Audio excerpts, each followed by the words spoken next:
Takže ja by som ťa rada privítala, Peťo, a zároveň ti veľmi poďakovala, že si sa pustil so mnou do tohto takého znova komunitného projektu koučov pre študentov a pre možno aj širšiu verejnosť, kde sa budeme postupne rozprávať o jednotlivých náhľadoch, alebo môžeme povedať, že prístupoch, ktoré sa nachádzajú v koučovaní.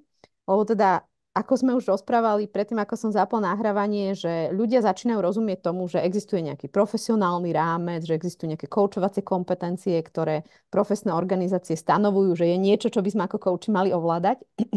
Ale jedna z tých vecí je aj to, že je nejaký náhľad, v ktorom ten konkrétny kouč pracuje. A predtým, ako sa do toho úplne ponoríme, Peťo, tak my sa budeme dneska rozprávať vlastne o takom, že Eriksonovskom koučovaní. A prosím ťa, mohol by si sa tak v plnosti predstaviť, lebo predsa len ja asi neobsiahnem všetko to, čo si ty už dosiahol a kde si a čo všetko si zažil. Čiže prosím ťa, ak sa môžeš trošku predstaviť a zároveň to prepojiť rovno na to, že kde si sa ty stretol s tým Eriksonovským koučovaním. No, v prvom rade, Zuzka, sa ti chcem poďakovať za pozvanie a zároveň gratulovať tomu, že si nabrala odvahu takýto projekt robiť, lebo určite prinesie užitok jednak koučom a jednak potenciálnym koučom a jednak potenciálnym klientom. Čiže to je prvá vec, ktorú by som chcel urobiť.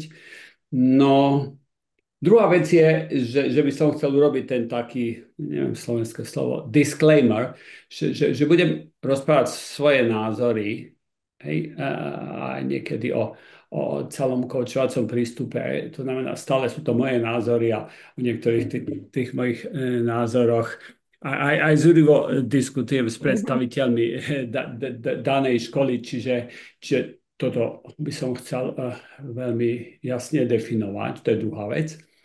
No a teraz hovoríš predstaviť sa. No koľko času mi dáš na predstavenie, hej, lebo to tiež závisí. No, tak by som povedal, niekedy dávno som bol fyzik. A ako fyzik som študoval kvantové javy o svete pri nízkych teplotách, ale aj teda vo vesmíre. A neskôr som išiel do praxe. V tej praxi som robil management zmeny a rôzne iné veci. A pri manažmente zmeny,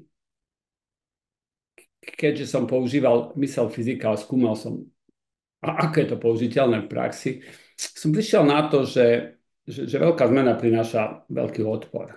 Ja som robil projekty zmeny vo firmách, tak som prišiel na to, že ten veľký odpor teda nie je to ideálne a hľadal som spôsob, ako keby rozbúrené vlny utišiť, znižiť ten odpor voči zmene, ako robiť tú zmenu takú ako hladkejšiu. No tam som nejakým spôsobom skúmal rôzne veci, ktoré by mohli existovať. A narazil som v roku 2007 na slovo coaching, ktoré vtedy na Slovensku nebolo veľmi známe. Tak som nejak preskúmal a začal som to študovať.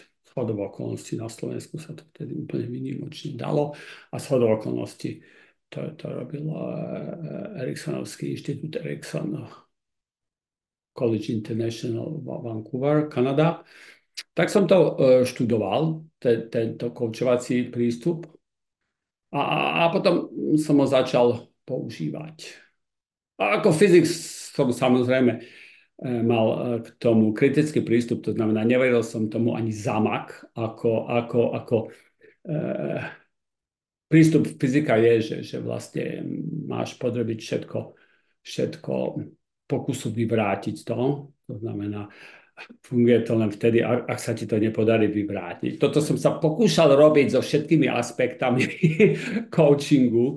Pamätám sa, že som usporiadával experimenty tu po Košiciach s rôznymi spolu študentami, kde sme sa teda pokúšali jeden druhému robiť tieto veci, ktoré sme sa učili a sledovali sme, či to teda funguje, aj keď vieme, čo robíme. Jeden druhým fungovalo to.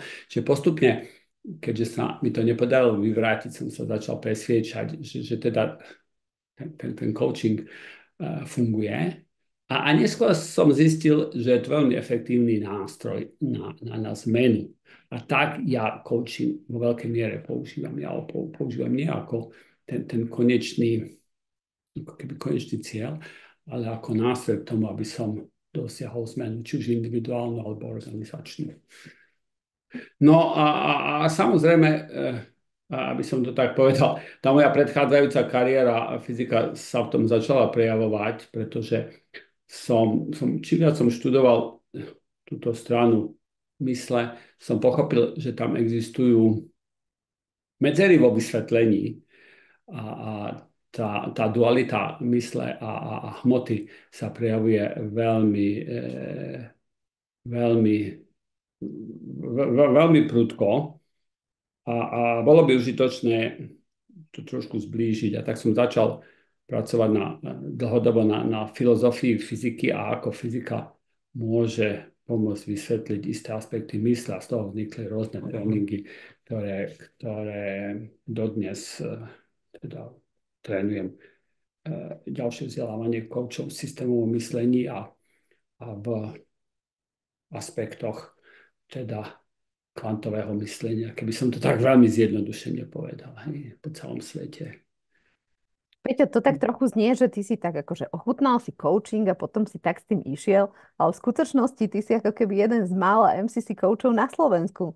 Prosím ťa, povedz mi, ako sa rozvinula tá tvoja koučovacia cesta, že vlastne naozaj od toho fyzika, ktorý ochutnal koučovanie a podrobil ho poctivému skúmaniu, čo je podľa mňa skvelé, lebo je mnoho ľudí, ktorí tomu stále neveria, že takéto veci môžu fungovať alebo môžu byť nápomocné.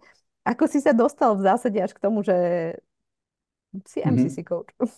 No, bolo tam pár takých, ako keby, hej, tak jak výhybky, keď ide vlak.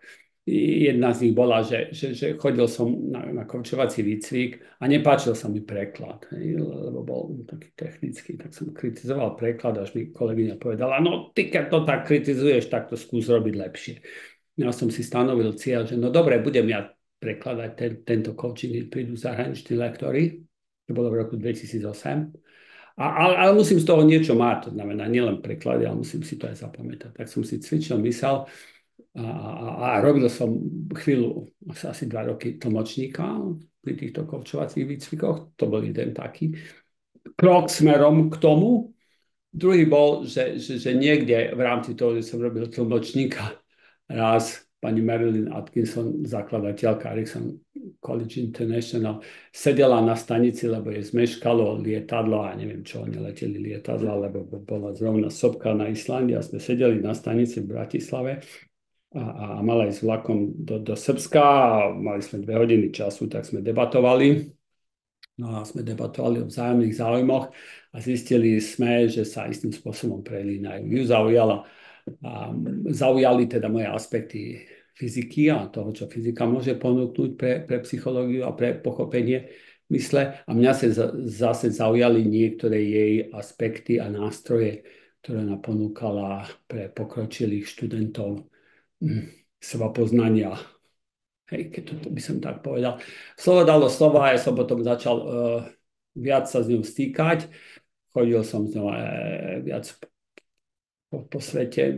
Rozhodli sme sa napísať knihy a bol to dlhý proces. A asi 8 rokov sme písali knihy. Tu sú tie knihy, tam som ich vystavil na poličku. Že to bol ďalší taký aspekt. No a potom tým, že ja som urobil kurz for Quadrant Quantum Thinking, ja som ten kurz začal tým coachom nejakým spôsobom ich trénovať. A bolo to systémové myslenie a kvantové aspekty mysle. Ale chodili by tam pokročili coachi. A ja som s nimi interagoval, ja som sa jednak od nich učil, oni sa učili odo mňa. A niekde som si povedal, no keď ty učíš coachov a chodia ti tam PCC a MCC coachi, tak mal by si na sebe popracovať tiež. A keď tá tvoja metóda stojí za niečo, tak by si mal z neho byť schopný dospieť k MCC. Tak som použil tie metódy štvorkvadrantného kvantového myslenia aj na to, aby som rozšíril svoje obzory coachovacie a pracoval som na svojom vlastnom coachovaní. Tak nejak som začal dlhodobo smerovať k tomu, aby som získal MCC. Peťo, zdá sa, že si dosť času strávil práve s Marilyn, ktorá je pre mnohých takou predstaviteľkou toho kvázi Eriksonovského prístupu, že Napríklad môj prvý koučovací výcvik, ktorý som absolvovala, bol tiež presiaknutý práve týmto, lebo človek, ktorý ho robil, vychádzal tiež zo vzdelávania Marilyn Atkinson. A ja sa teda chcem spýtať, že ty si s ňou strávila aj dosť veľa času, aj pravdepodobne samozrejme, že pri písaní tých kníh, aj pri iných aktivitách. Prosím ťa, že keby sme mali to teda nejak zadefinovať, že čo to znamená ten Eriksonovský prístup, že čím je špeciálny, alebo ako o tom vieme rozmýšľať, ako si to vieme predstaviť? Zarámcujem to opäť tak, že ty si na začiatku spomenula tie kompetencie ICF. Hej. Tie sú také široké a sú relatívne flexibilné. To znamená, zmestia sa tam rôzne školy s relatívne rôznym prístupom, tak si hovorila. Hej. Jeden z nich je Eriksonovský. Ale predtým, než pôjdem k Eriksonovskému prístupu, chcem povedať aj to, že v súčasnosti ja som ako keby vzýšiel z tohto prístupu a dlho som ho robil. Ale v súčasnosti na tej ceste k tomu MCC som ho ďaleko rozšíril. A to je jeden z tých odkazov, ktoré mám pre ľudí, že to koučovacie majstrovstvo nakoniec na úrovni MCC spočíva v tom, že ten coach ide ďaleko za rámce svojej vlastnej školy, akákoľvek škola. To je jedna škola, mu nestačí. Ak premýšľate o ceste profesionálneho kouča, alebo by ste si ako líder chceli doplniť svoj skillset práve o koučovacie zručnosti, pozývam vás na stránku www.coach agency, kde nájdete viac informácií o medzinárodne akreditovaných výcvikoch. Napríklad o ročnom výcviku koučovania v existenciálnom prístupe alebo online výcviku v prístupe Solution Focus. Môžete s nami získať ACC titul alebo PCC titul v Medzinárodnej federácii koučovania práve cez absolvovanie týchto výcvikov. A tieto výcviky, čestne môžem povedať, že sú veľmi komplexnou a poctivou prípravou na cestu profesionálneho kouča alebo koučujúceho lídra. Srdečne vás pozývame, popozrajte si. Ak by ste mali otázky, tak neváhajte nám napísať a tešíme sa na vás napríklad na niektorom z našich výcvikov. Čiže to je jeden z tých kľúčových odkazov. No a teraz k tomu Eriksonovskému prístupu. No musíme sa vrátiť k zdroju, to je Milton Erickson, ktorý bol zakladateľom, známym terapeutom americkým a zakladateľom americkej hypnotickej spoločnosti. Tak nejak sa to volalo, neviem presne skrátku. A bol de facto svojich časov najznámejším hypnoterapeutom. No a on mal isté, keď to by som povedal, nedostatky. On nepočul tóny, bol farboslepý a v 17 dostal polio, čo je nejaká nepríjemná nemoc a ochrnu. A v 17 on rok bol ochrnutý, nevedel sa vôbec hýbať. A tam nejakým spôsobom zistil, že sebahypnóza a práca s podvedomím pomohli navrátiť to, čo vyzeralo beznádejne. On začal znova chodiť, rozprávať, hej, vrátil sa do života. Nejakým spôsobom nadobudol presvedčenie, že človek má ďaleko väčšie zdroje v podvedomí, než sa zdá. A na rozdiel od Freuda, ktorý to podvedomie vnímal nejak, Milton Erickson vnímal podvedomie ako súbor programov alebo vzorcov, ktoré tam nejakým spôsobom sa nahromadili, sú tam a fungujú bez toho, aby sme my k ním vedome mali prístup, aspoň teda po väčšine prípadov. A sú tam veľké zdroje. A on z toho potom vyvinul svoju metódu, ktorou liečil relatívne beznádejných pacientov. A jeho úspech z veľkej časti spočíval v tom, že on ich nevnímal ako beznádejných pacientov. On ich vnímal ako, že ste ľudia, ste v princípe OK, len poďme nájsť, kde vy máte tie zdroje, aby ste si pomohli, tak ako on si pomohol z tej relatívne beznádejnej situácie, keď bol chorý. No a on začal mať veľký úspech, ak nemu posielali beznádejných pacientov. To sa roznieslo a potom tam tí jeho študenti sedeli a skúmali, čo to on vlastne robí. A de facto ku koncu jeho života a postupne aj po jeho smrti oni definovali to, čo on robil, istým spôsobom. No a jeho hlavným prístupom bolo to, že on mal vyloženie, nevnímal to pacienta ako nejakého závadného, vnímal ho ako človeka, ktorý má zdroje v podvedomí, ktorý robí v princípe aj v danej chvíli to najlepšie rozhodnutie, ktoré v danej situácii vie urobiť. A keď sa chceme pohnúť dopredu, tak potrebujeme aktivovať zdroje z podvedomia, aby sme sa pohli dopredu. No a toto on rôznym spôsobom robil. Rozprával metafory, dával také hypnotické, ako keby slovo hints. A mal takú, ako keby bezpodmienečnú dôveru toho klienta. Toto fungovalo a bol veľmi úspešný. A jeho vplyv sa preniesol do rôznych aspektov psychológie, od neviem čoho všetkého, až po neurolingvistické programovanie. A teraz prejdem k pani Marilyn Atkinson.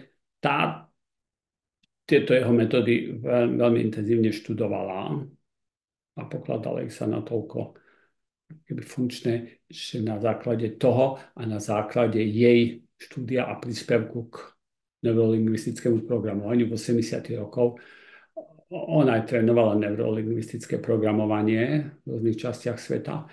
Potom to reformulovala do coachingového prostredia, do coachingového prístupu. No a to bol základ pred 40 rokmi toho Eriksonovského prístupu ku coachovaniu. Teraz oslavoval Erikson 40 rokov. Čiže hovoríme o 40-ročnom bloku. Tých študentov je veľa. No a teraz, v čom spočíva prístup? Ako ho definovala Marilyn Atkinson? Korene sme si povedali, bol to Milton Erickson, hej, a do istej miery je tu paralela, hej, že od neho zišlo, povedzme, aj neurolingvistické programovanie. Eriksonovský prístup v definícii Marilyn Atkinson je založený opäť na tom prístupe bezpodmienečnom ku klientovi, to znamená, klient je OK, má zdroje, robí najlepšie rozhodnutia, zmena je nevyhnutná, proste treba to len aktivovať. Ona definovala spústu nástrojov. Eriksonovský prístup je bohatý práve na tie nástroje, ktoré ty si niekde spomínala, ktoré pomáhajú koučovi dosiahnuť ten progres s tým klientom. Hlavným nástrojom je ale to, že Eriksonovský prístup je to solution focus, hľadá riešenie a hľadá riešenie z budúcnosti. Väčšinou z budúcnosti naspäť. To znamená, chceš mať viac odvahy, OK, ako to bude vyzerať, keď budeš mať viac odvahy, kedy to bude, ja neviem čo všetko. A teraz pozri sa naspäť, ako si sa tam dostala, hej, a aké kroky si urobila k tej odvahe, hej, a tak ďalej. To znamená, ako keby tie zdroje si už mala, len sa pozrieť, ako to bude vyzerať, keď sa budú manifestovať v realite, urob detaily, vznikne z toho motivácia, urobíš spätné plánovanie a pôjdeš tam. Keby som to úplne jednoducho shrnul. A hovoríme o nejakých spoločných znakoch, že už sa nám tu prelínajú ako keby aj tie iné prístupy alebo iné náhľady. Napríklad práve, že solution focus a tiež ľudia majú pocit, že však každý coaching je solution focus. Áno, a zároveň tak trochu nie. Čiže keby sme mali povedať, že sú tam nejaké podobnosti s inými prístupmi, Peťo, existujú aj nejaké také že odlišnosti, že toto je špecifické pre eriksonovských koučov alebo ľudí, ktorí pracujú v eriksonovskom náhľade a že toto napríklad nestretneme v inom prístupe, v ktorom ten kouč pracuje. Je takéto niečo? No niektoré veci je. Ešte pôjdem tak zo široka. Jasné je, že tie kompetencie ICF sa snažia všetky školy naplňať a oni ich do istej miery aj naplňajú. Otázka je, ako veľmi. Hej. Čiže keď hovoríme solution focus, to tiež je ako keby 50 odtieňov šedej. Hej. Čiže toto by sme mali mať na mysli. Hej. Všetky školy tvrdia, že robíme de facto všetky kompetencie do istej miery, všetky to robia, ale otázka je, do akej miery a akými metodami. Ešte teraz poviem to, že Marilyn Atkinson to urobila tak, že pre tých začínajúcich koučov je to super, lebo tí začínajúci kouči dostanú veľmi dobrú vodiacu štruktúru a veľmi dobré nástroje, aby mohli začať. To znamená, tu je jeden z veľkých rozdielov proti podľa mňa iným školám, hej, ako ospravedlňujem sa iným školám, možno niektorým krivdím, ale podľa mojich vedomostí eriksonovský prístup ponúka tým študentom taký ako keby jednoduchý začiatok. Možno niekde na tej ceste k PCC to bude trošku zložité sa zbaviť tej štruktúry, Ale na začiatku ten odstrel je veľmi dobrý, lebo tá štruktúra poskytuje vodítka, podľa ktorých sa dá ísť a ten začínajúci coach vie veľmi ako keby relatívne sebavedome a úspešne začať koučovať. To je jeden príznak toho. Je tam veľká miera nástrojov a cvičení, ktoré už v rámci toho výcviku slúžia na vnútornú transformáciu toho kouča. Čiže ten kouč robia tie cvičenia, si ich zažije a de facto prežíva vnútornú transformáciu. To znamená, jeho motivácia je vysoká. Hej, a keďže zažil na vlastnej koži, ako tie cvičenia fungujú, tak chce ich povedzme urobiť niekedy s tými klientami. Čiže tá bohatosť tých nástrojov, čo je zase v tom začiatku tej koučovacej kariéry výhodou a je to do istej miery aj atrakcia pre tých klientov, ktorí zažijú niečo štrukturované. Kým niektoré tie techniky a nástroje vychádzajú priamo z toho prístupu, napríklad, že so Solution Focus prístupom mne sa najviac spája napríklad, že škála alebo Áno, práca áno. so zdrojmi, tak keď hovoríš ty, že pardon, že ten Eriksonovský prístup práve s týmto disponuje. Vieme povedať aspoň pár tých nástrojov alebo techník, s ktorým on pracuje? Áno, áno, jedna z nich taká typická je presne to, čo som popísal, že tá cesta do budúcnosti, disociovanie, pozrieť tú budúcnosť, preskúmať ju, potom si ju zažiť, potom ju spätne sa pozrieť a naplánovať ju z toho budúceho stavu a potom sa zase na to pozrieť a tým pádom aj vznikne motivácia to aj sú robiť. Hej. To je také typické cvičenie, potom je tam povedzme cvičenie, kde klient preskúmava svoje hodnoty a hľadá, povedzme, za niečím negatívnym pozitívne hodnoty. Hej. A ide stále hĺbšie a zistí, že predsa len tam sú nejaké pozitívne hodnoty a tam zistí aj že tie pozitívne hodnoty sú také relatívne všeobecné s inými ľuďmi. To je také typické cvičenie. Sú tam cvičenia, ktoré sú Atkinson, keď hovoríš o škále, ale vo verzii state line, neviem ako stavová línia, tak rôzne stavové línie Eriksonovský preskúmala a pani Maren Atkinson prispela práve k tým stavovým líniám ako pri ich zrode v NLP, hej, lebo tie stavové línie vznikli niekde tam, hej, rôzne atribúty, nielen ako číselná škála, ale aj rôzne iné atribúty, povedzme stavová línia otázok a podobné veci, ktoré sa tam preskúmavajú. Samotný koučovací proces má svoj proces, hej, má svoj, ako volá sa to šipka, podľa ktorej ide a tam sú tie nástroje, hej, niektoré aj z NLP ako logické úrovne, ktoré sa často používajú, pretože ide smerom k výsledkom, ale ťahá tých klientov aj smerom do vertikálnej úrovne, aby teda prišli na to aj ako to robia, prečo to robia a kým sa stanú, keď to urobia. Majú okolo toho víziu. Čiže aj tieto veci tam sú. Toto, aby sme to, Peťo, zaramcovali, je teda, že pochádza to z NLP a nachádza sa to aj v Eriksonovskom koučovaní, alebo opačne, že Erikson s tým pracoval, on to priniesol do svojej praxe a vlastne potom sa to vyvinulo tak, že si to zobralo aj napríklad NLP. Že ako to je? No. Toto je veľmi ťažká otázka, pretože ten Milton Erickson s čím si pracoval? A tí jeho následovníci to sa snažili definovať a priamo z toho vznikali rôzne odnože. To NLP vznikalo priamo z toho aj Gregory Bateson, Bandler a tí ostatní. Tam priamo pozerali, ako to robil ten Erikson a snažili sa z toho definovať ako keby pravidlá a z toho vznikli niektoré nástroje NLP a tie sa potom Maren Atkinson zaramcovala do koučovacieho formátu.